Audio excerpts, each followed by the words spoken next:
Okay, so we are in the historic downtown area here in Gettysburg, stopping by at the Davy Wills house. This is the house that Abraham Lincoln would have stayed at when he came to deliver his Gettysburg Address at the cemetery, which we'll be visiting here in a bit. But yeah, I don't know which room it was or window, but here's a plaque here. The Wills house. Abraham Lincoln slept in this house November 1863, the night before his immortal address at the cemetery. And you can see it's a part of the National Park Service. But this little town right here is super nice, very historic.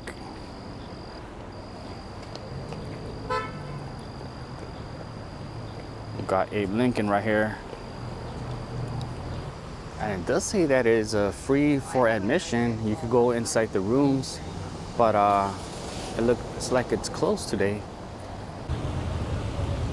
All right, so we're just gonna walk around the town here, just walk through the streets.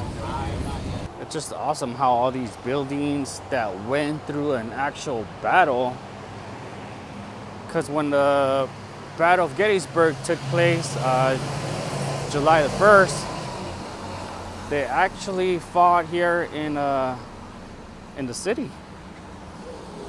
And a lot of the buildings got damaged. Most of them were restored, but they still stand today. And most of them have little plaques next to the doors that say Civil War building. Here we got the library. We got another statue of Abe Lincoln. Just because, like, we got the Gettysburg Museum of History right there. So we're gonna walk around and see if we could find any buildings that are battle damaged. Oh, look at this double decker right here.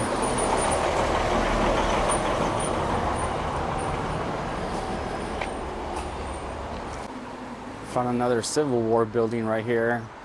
This is the Jenny Wade birthplace. Oh, look at the scary doll right there.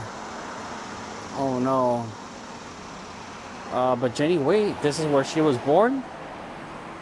Jenny Wade was actually the only civilian tragedy that died during the battle from one of the bullets going through a house.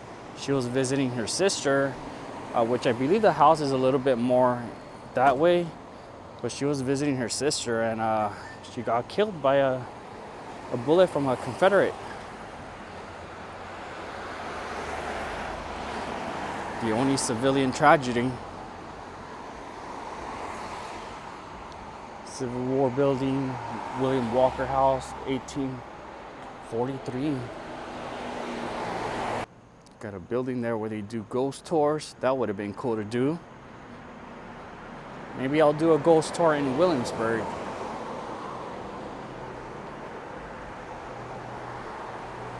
Also, it would have been cool to stay at one of these homes that they kind of turn into Airbnbs. And some of them have been turned into little small hotels. But I kind of checked too late and everything was already booked. We do have one of the witness trees. There's a couple out here in Gettysburg. But yeah, a tree that would have been here during that period. This witness tree right here says this sycamore is a living witness to the Battle of Gettysburg. Abraham Lincoln passed by this tree on his way to give the Gettysburg Address on November 19, 1863. So we just came from that way where he stayed at the Wills house. And this way in that other corner is where the cemetery is. Mr. G's Old Fashioned. We passed through here last night. It was popping. There's a huge line. Ooh, what's this over here? More creepy dolls.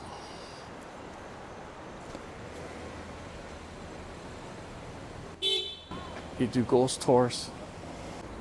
It's called Farnsworth House presents the original Sleepy Hollow Ghost Tour. Today 11:30 a.m. to 2 p.m. Tickets available.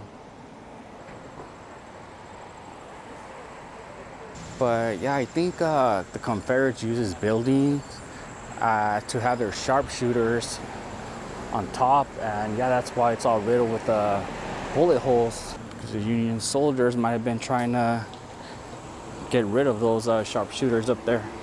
So across the street from the Farnsworth house, we do have this house in the corner. It kind of seems like in that chimney there is a ball stuck right there. I'm not too sure if it is a cannonball, but kind of looks like it.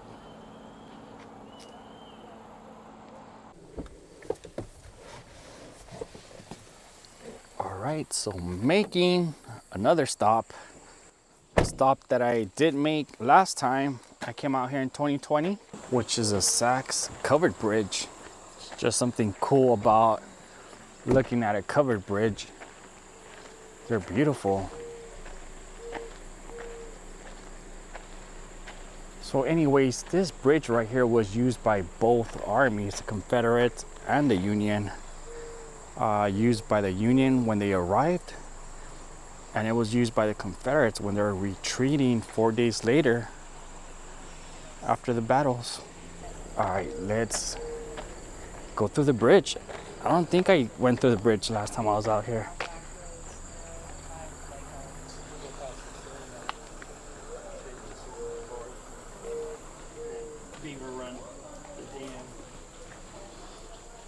It's almost like the Beetlejuice Bridge. And yeah, this bridge right here, supposedly it's haunted. I think soldiers would have been executed right here while retreating. But yeah, a lot of paranormal stuff right here in this bridge.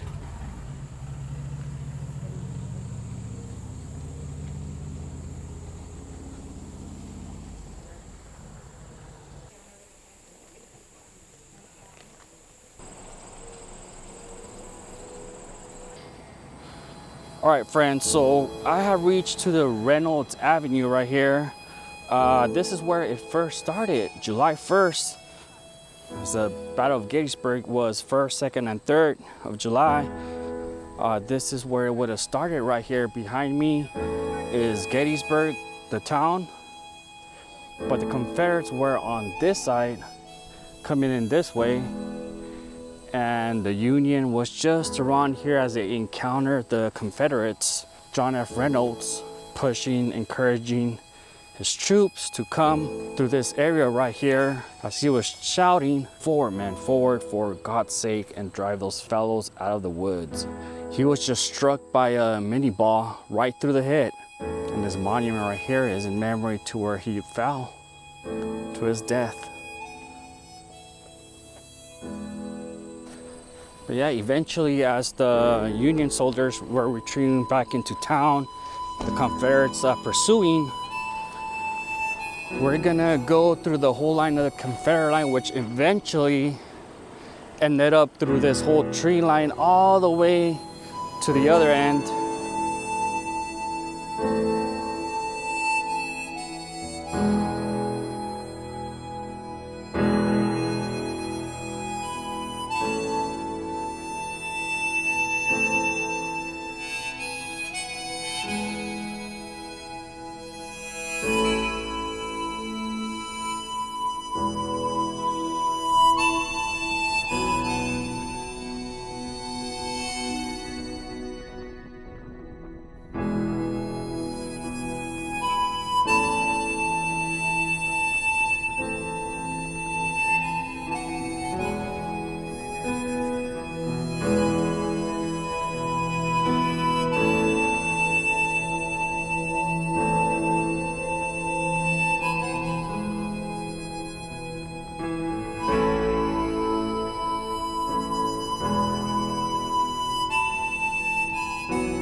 Okay, so I just drove through the start of the Confederate line. You can see all these cannons lined up.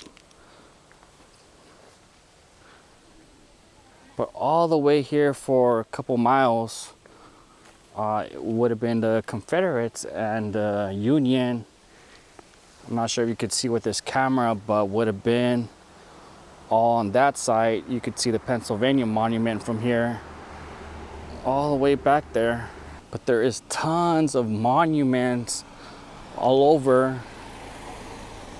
You could see one right here where it says Army of Northern Virginia, Hill Corps, Anderson's Division, Lane's Battalion. Let's go check out this monument that's over here. There's a monument there. There's a monument there for the 11th Mississippi.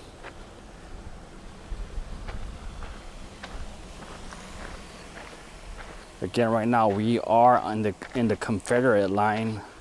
It just looked like this monument is to the North Carolina.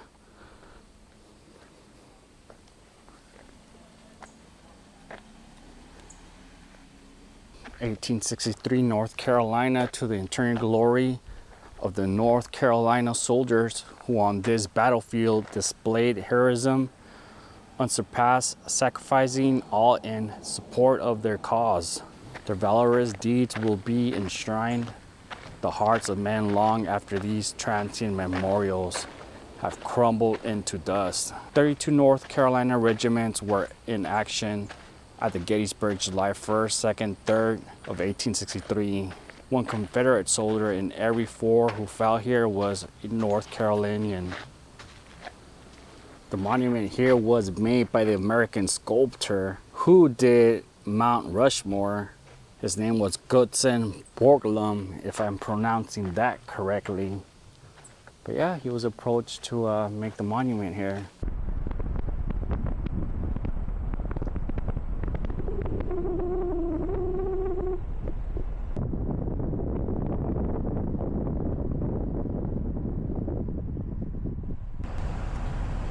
And we have reached the monument of Northern Virginia right here. You can see General Lee up there.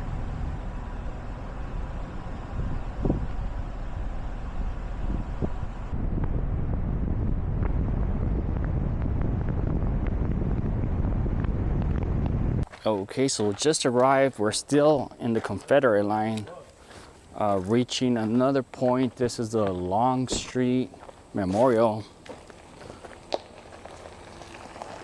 Let's read what it says right here. Lieutenant General James Longstreet, commanding the 1st Corps, Army of Northern Virginia. Born in Edgefield District, South Carolina, graduated from West Point 1842. Served as lieutenant with the 8th U.S. Infantry in the Mexican War and brevetted major for gallantry, Battle of Molino de Rey. But yeah, we could see more cannons here for the Confederate line. You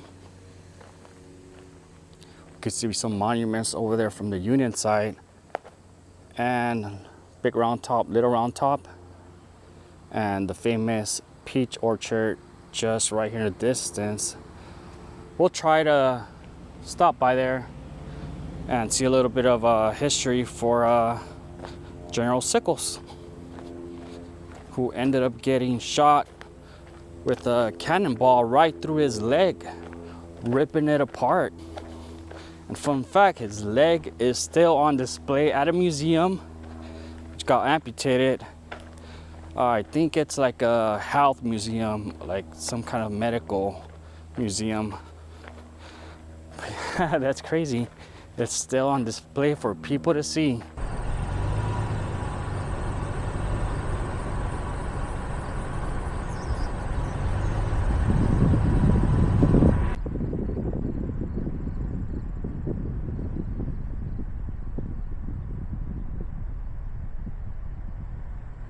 We're coming over here, as I said earlier, that Dan Sickles did leave his location over there by Little Round Top he was supposed to be protecting, and headed over here towards the peach orchards. But look at crazy right here. You could see a hole from a cannon that went straight through it. You have a monument here though, Army of the Potomac, 3rd Corps headquarters, Major General Daniel Sickles, July 1st, 2nd, 1863.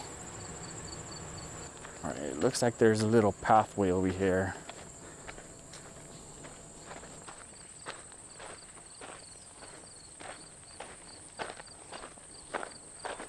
And right behind the barn, we have this monument for Major General Daniel Sickles. This is where he would have been wounded. Like I said, when we were in the Confederate line, that a cannonball did go through his leg, leave it dangling to where they had to amputate it. But this is where he would have, got injured from it. Daniel Sickles, disobeying orders, decided to leave Little Round Top, coming all the way over here because, according to him, he had a better view of the Confederate lines.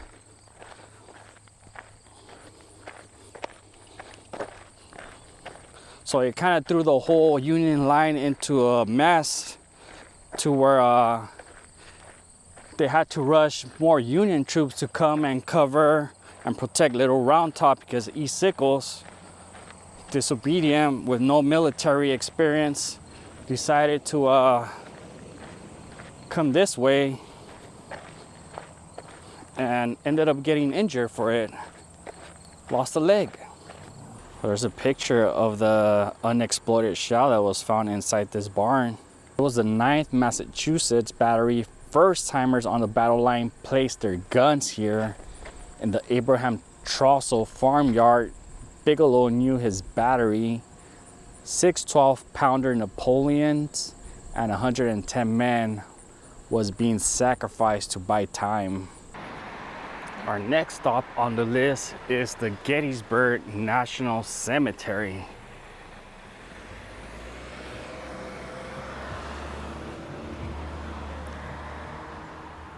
This is a cemetery where Abraham Lincoln would have came to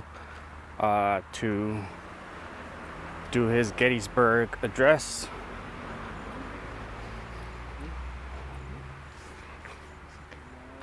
After the battle, nearly 7,500 soldiers were hastily buried in shallow graves on the battlefield, while hundreds more died at the field hospitals each day. Pennsylvania Governor Andrew Curtin worked with Gettysburg attorney Davis Wills to establish a proper burial ground for the Union dead who had given the last full measure of devotion.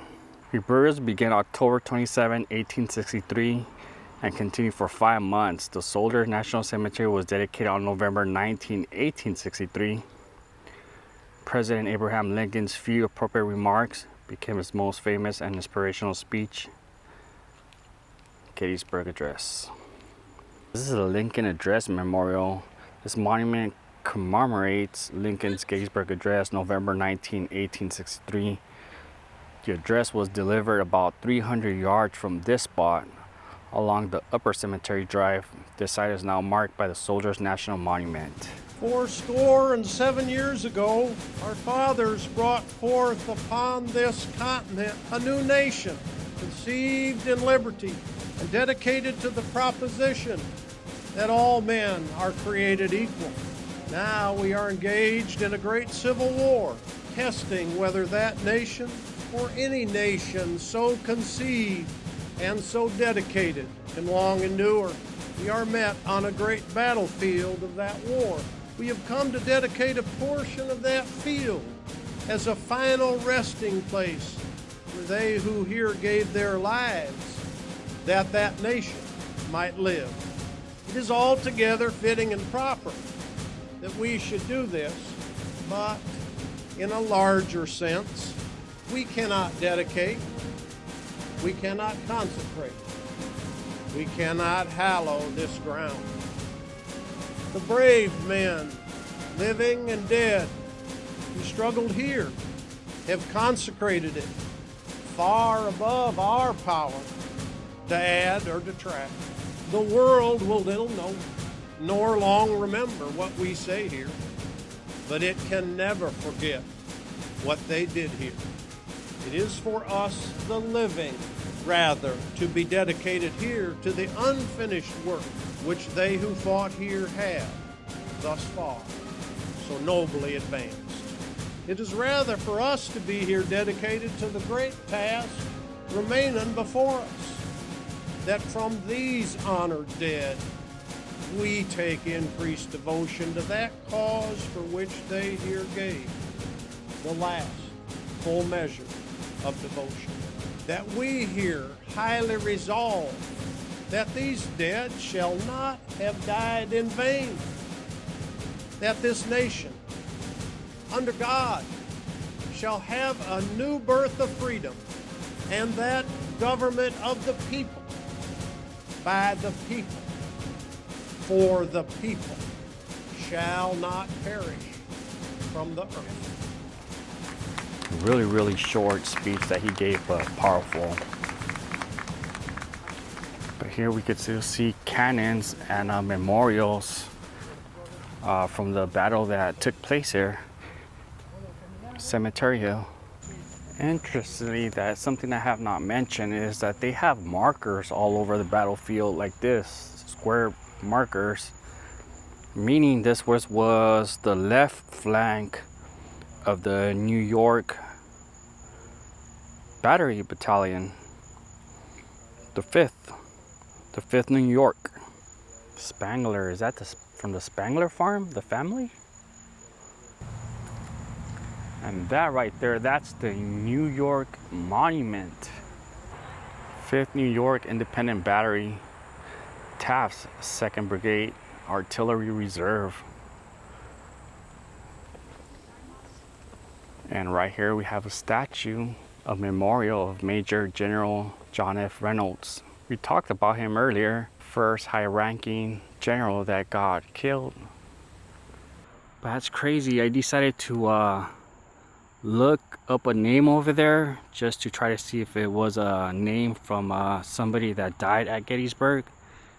And the last name was Payne. So I searched it, and it turns out that he was great-grandson to Robert Treat Payne, who was one of the signers of the Declaration of Independence. He was also a Revolution war hero.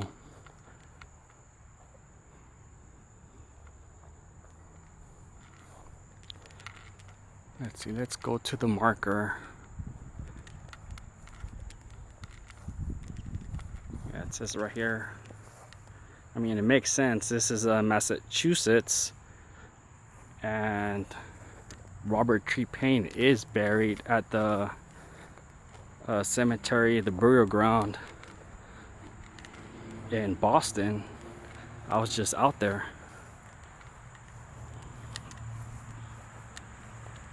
This right here, Lieutenant Sumner Payne. That's it. Yeah, so this is what I searched right here. I'm not sure you could see, but Lieutenant Sumner Payne, Civil War Union officer.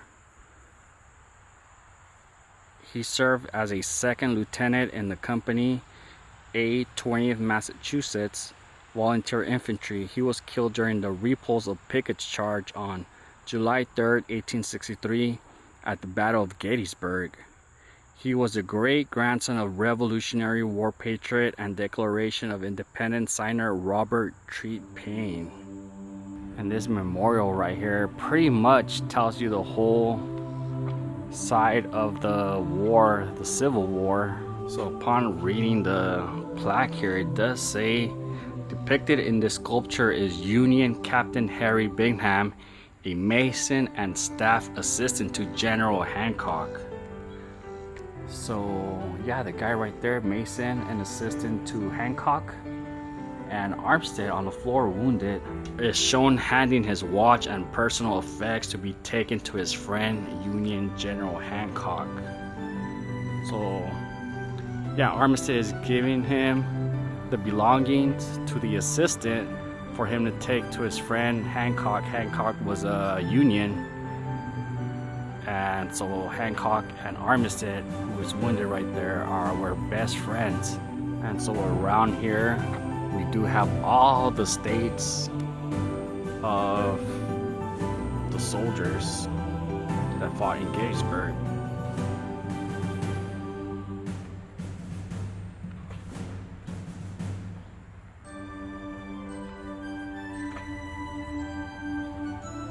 Friends, I'm not gonna lie, I do feel a little bit teary just looking at this monument right here. It's just sad if you think about it. I think I mentioned earlier also is that the soldiers fighting against each other, they were never enemies. They were best friends, but they're all fighting for a cause. And this right here just says everything.